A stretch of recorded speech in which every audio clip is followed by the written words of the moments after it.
This is Aotearoa, the land of the long white cloud. You probably know it better as New Zealand. It's a land of incredible beauty that speaks for itself.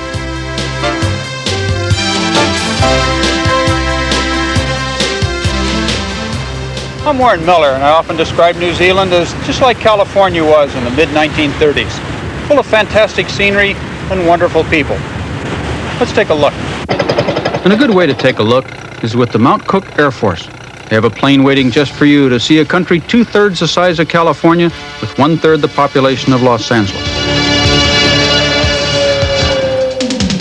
I first filmed and skied in New Zealand during August of 1968.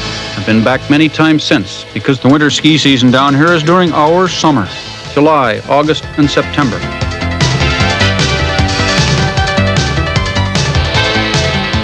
The snow on the Tasman glaciers is deep as 900 feet.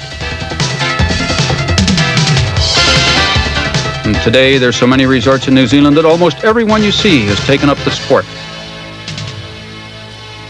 Hotels, mostly small. And when you check in, they give you a free bottle of milk to go with your free morning tea.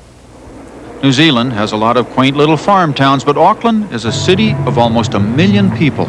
And it reminds me a lot of San Francisco or Vancouver, British Columbia. With the seasons reversed, summer's in December, January, and February. And make sure you save some shopping money when you come here, because there are prices that you have to see to believe. And honest people, when was the last time you saw an open stack of newspapers with an open cash box? Auckland has miles and miles of waterfront, which is why they call it the City of Sails. And underneath the harbor is the world's most unique aquarium, built by Kelly Tarleton. You move through a tunnel made of 2-inch thick plexiglass on an automatic sidewalk, so you don't even have to think about walking. I think New Zealand's way ahead of the world in a lot of areas. This, of course, is one. Another is the preservation of the past. Houses are seldom torn down. Instead, they're kept up. It's much easier. There are many ways they cling to the past. For example, when we deliver milk in New Zealand, we have the personal touch. Home milk delivery was finished in America many years ago because no one wanted to get up at dawn and deliver it. Here, young, future world-class athletes get paid while they work out in the afternoon. It's not unusual to see a 1929 Model A Ford in perfect condition driving on the streets of Auckland.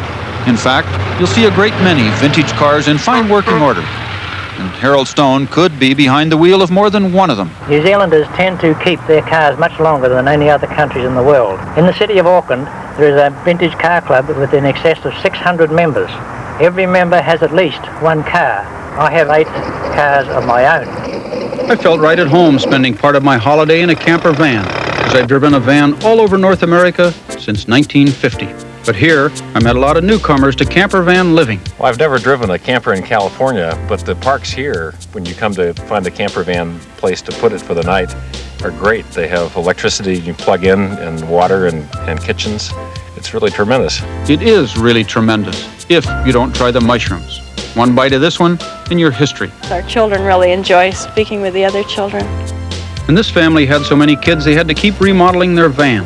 We've met more people, I think, because we brought them. There aren't any crowds. That's what I notice most of all. You walk down the street and you have the whole place to yourself, the roads you have to yourself.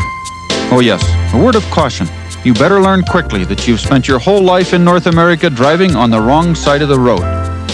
Here, it's easy to drive a dozen miles or so and not pass a car in either direction. I really like it here. It's as far away as you can get from the crowds, and there's no litter anywhere. But you have to stay alert. And concrete here is in short supply, but iron is not. On hundreds of bays or lakes in New Zealand, when the second boat shows up, it's a crowded day. This is a crowded day. In some places, the only way to get around is by boat. At the northern end of the country, in the Bay of Islands, there's an island for every day of the year. Russell, though, can be reached by car. And Russell is one of my favorite places for a lot of reasons. It's an hour by car from the nearest city, or 15 minutes by boat. Another thing I like about these small towns is the opportunity to invest in some real estate. The Gables had a varied life. It was built in 1847 for an English cobbler who came out here with his family. He bought the land for £30 from a Maori chief. That's less than $100. He built it as a home. It's been a restaurant for about 14 years. We've made some really close friends out of Americans. We had one couple who owned a vineyard in the Napa Valley, and so they were interested in trying all our different New Zealand wines. Several Americans have stayed and they've started vineyards. They've been able to grow varietal wines that you won't find in any other warm country in the world. Skipper Gary Cole's been fishing in the Bay of Islands for 15 years. What does he go after? Striped marlin's our main fish here. It's well renowned for its striped marlin, and we have a lot of world records here, and that's what people come here for. Zane Grey fished all over the world and said, and I quote, "There's no better place to find the big ones than out of Europuka-puka," which is an old Maori word that translated means, make sure you bring your wide-angle lens so you can get a photo of the big ones you caught today. Well, it's a big event in the evening to see the fish wade in. New Zealand holds the world's record for striped marlin, 457 pounds.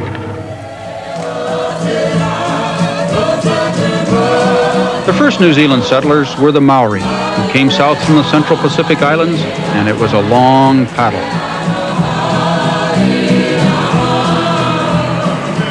Today, it takes 72 paddlers to transport 6 passengers.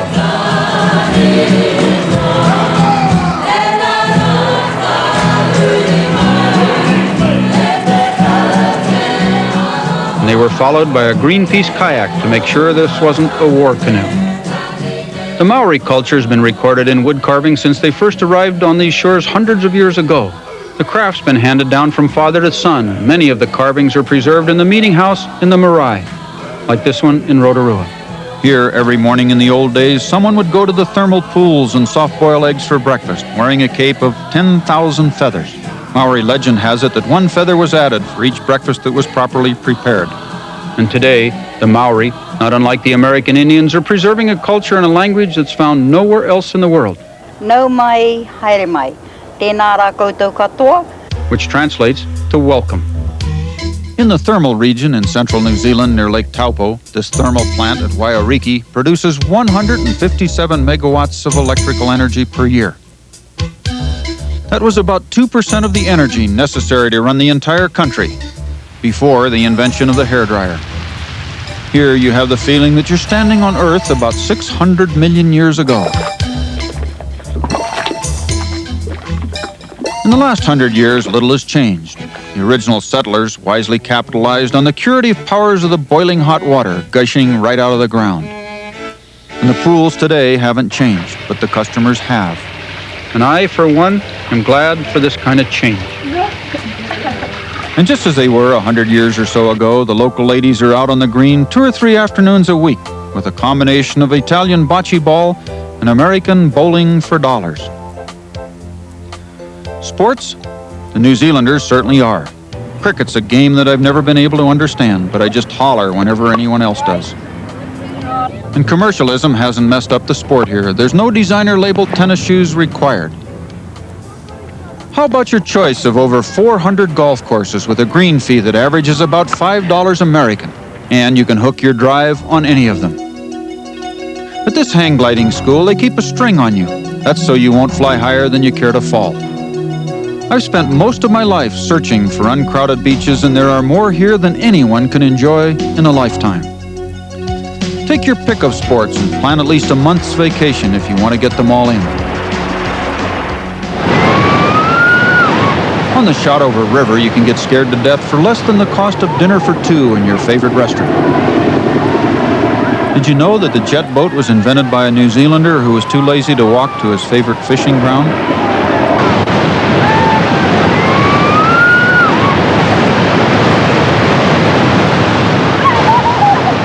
Many of New Zealand's ski fields are just a few minutes' drive from warm water lakes, so you can snow ski in the morning and water ski in the afternoon.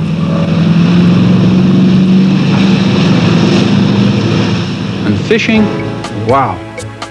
First time I fished here 20 years ago, I caught 9 trout over 10 pounds each, and that was in the first 2 hours. Remember, it's crowded when the second boat shows up.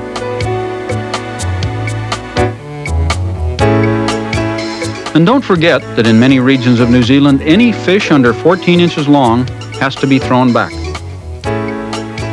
In any fishing story, these are what you would call keepers, each about 14 pounds. It's illegal to catch and sell trout in New Zealand, so if you want broiled trout for dinner, you have to catch them yourself. We are happy to prepare it for you. And I've cooked trout for many an American. And many a pavlova, which is the national dessert. And half a pound of pavlova is guaranteed to convert to half a pound of hips. And you can buy these great desserts almost anywhere, because there's a tea room around almost every corner in every town in the country. And a daily ritual is high tea, or Devonshire tea. 600-calorie scones, strawberry preserves, whipped cream, and plenty of high-calorie fresh New Zealand butter. During the summer months, December, January, and February, you can find an agriculture and pastoral show every weekend. Put one of these on your vacation schedule and see how the world lived in the 1920s. These shows and contests are for everyone, and safety shoes are not required.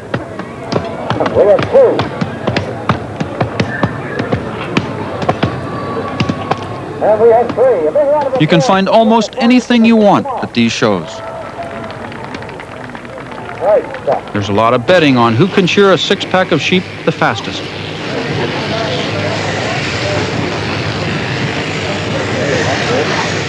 These agricultural and pastoral shows, or A&P shows, are a real turning back the clock time. Back to when you were 14 years old and you could go round and round for a dime. Today, with inflation, it's up to a quarter. New Zealand's the safest country I've ever visited. The policemen wear no guns, carry no mace. Here, there's no need for anyone to get out of line. And besides, almost every store in the country closes at noon on Saturday, so everyone can be at home with their families for the weekend.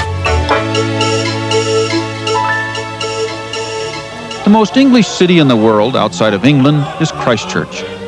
And regardless of your religious faith, you should stop and listen to the Cathedral Boys Choir.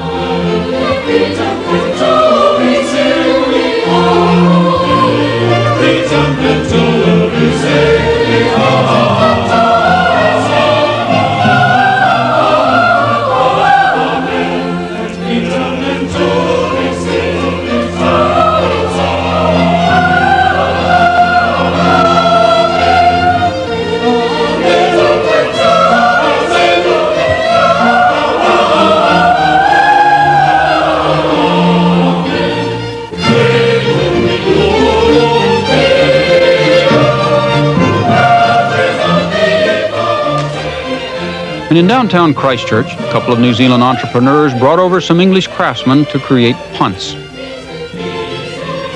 Now you can go punting on the Avon. Here they call anything after the 7th grade college. And Clyde Tucker tells it like it is in a school that builds character. There's no wimps here. I'm a day boy. There are about 350 day boys here and about 250 boarders. We study German, Latin, French, English, math, biology, chemistry and physics. And he's only 13 years old. We do harriers, which is running, rowing, which I do, cricket, soccer, rugby, all the usual sports. What's your 13-year-old studying? The home garden's a very important part of the lifestyle here in Christchurch. It's a rare day that someone in the family isn't out tending to their plants, and Ron Coker is no exception. Over the years, the garden, which comprises 2 acres, has been filled with plants, and the big problem at the present time, of course, is if you buy a new plant or produce a new plant, where can you find a home for it in the garden? These rhododendrons originated in America. They came from Seattle. We have sent cuttings of our rhododendrons to America, and I always feel that there is quite a tie between America and New Zealand through the exchange of cuttings. And Mrs. Catherine Howman is the best lawnmower in her block. Through the Beautifying Association, that was when I first started to show the garden. That's a voluntary organisation. I really do enjoy showing it. Nearly every day there's someone calls either to ask me some questions or see something in the garden. I much prefer a low-maintenance rock garden, like this one on the east coast of the South Island. Here in New Zealand, we grow the finest kiwi fruit in the world. And until you've had a kiwi fruit fresh off of a tree made into a kiwi parfait, you haven't had a kiwi fruit fresh off of a tree made into a kiwi parfait. Now, if you're budget-minded or you want to get away from everything, you can really see New Zealand from the seat of a bicycle. You can go 100 kilometers a day, or you could go 30 kilometers a day, depending on what you feel like. There's a van that will pick up your bike and your body, if you'd like. Which is quite necessary at times. Some of us go a long distance, others don't go quite as long. So it's suitable for everyone. They stay at everything from motels to luxury hotels to farmhouses. It all adds together to just a marvelous holiday. If you don't mind sweating. In New Plymouth, I watched the annual life-saving competition with teams from all over New Zealand and Australia too. Some of the competitions are in boats that have changed very little since someone invented the oarlock. There must have been at least 1,000 competitors in this championship event, all of them amateur lifeguards. They work the beaches as volunteers totally without pay. Of course, a few of them are trust funders. Remember, the object is to get to the victims as soon as possible, so someone invented the surf ski, which is very fast, but very tippy. And when the rescues get tougher, they go for the more modern boats with oarlocks. With more freeboard, these bigger boats can handle rougher water, and with a larger crew, they can get there faster.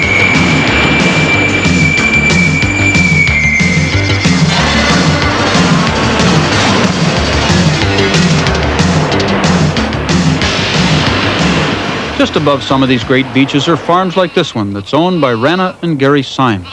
They have about 2,000 acres or so of land, 3,000 head of sheep, and a spare bedroom with a view that's worth about $200 million. There are several thousand farms like this in New Zealand that will rent you a room with 3 meals.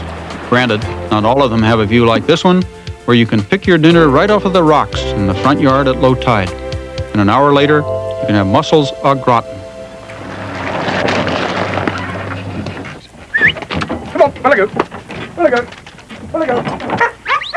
Rana and Gary run the farm alone, and she still finds time to spin the shorn wool and knit her own sweaters.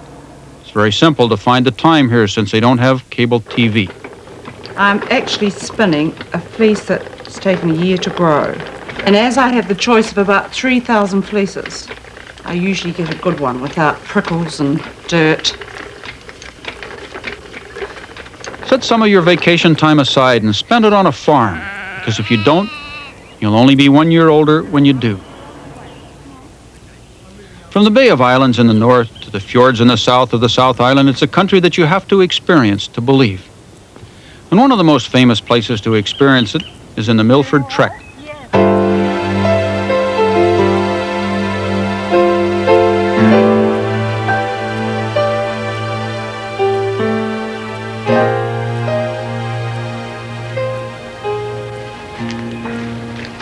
We always like to try and find a place that, as far as we know, doesn't have too many people visiting it. In fact, we tend to get a bit resentful, don't we, if we hear somebody else coming or can see someone else coming up the valley. Normally you, in the central mountains, you can own the whole valley system. You're the only ones there. And if someone else turns up, you feel like they're intruders. It's a 4-day trek from Queenstown to Milford. If you're short of time, you can fly here from Queenstown in about a half an hour for an awesome view of Mitre Peak and Bowen Falls.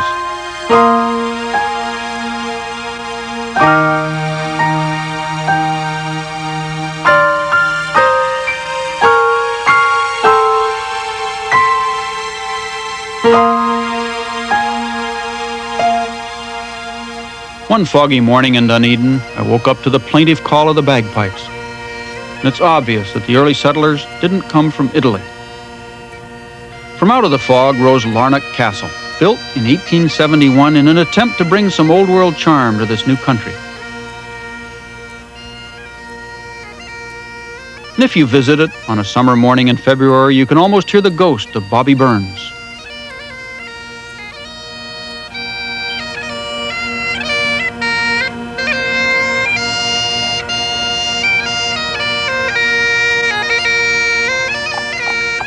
But get down here as soon as you can, because in the larger cities, the moral fiber of the younger generation is slowly being eroded by American television. Today, hot dogs. Before you know it, skateboards. Fine dining? How about five-star service with a bit of gypsy music, and you'll promise each other anything. But just promise each other to come back and see more of this land, like Queenstown on the shore of Lake Wakatipu and the Earnslaw. It's 60 meters of steam-powered freighter that burns a ton of coal an hour. Built and launched in 1912, it's been in daily operation ever since. Lake Wakatipu is almost 70 miles long, and there's only one town with 3,000 people on its shores. Lake Wakatipu has a mysterious 3-inch high tide every half hour. Actually, the lake is stationary. The land moves up and down.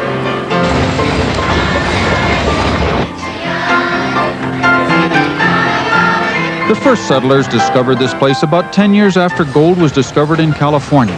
That would make it about 1860. It was soon thereafter that Joe Otagie found 11 pounds of gold on the Shotover River. The old gold miners thought they got it all. There's a lot of places here you can still, with a bit of luck, you can still get half an ounce in a week. Still plenty left, if you can find it. Many Americans came down here on the heels of the California gold rush, and so you'll find their songs, their names, and their histories throughout the country.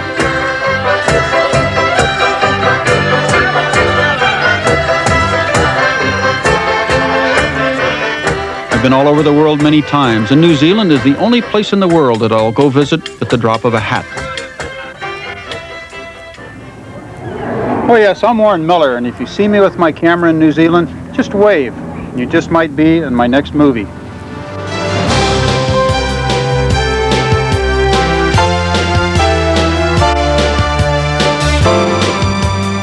You have a beautiful country, but wait till you see ours.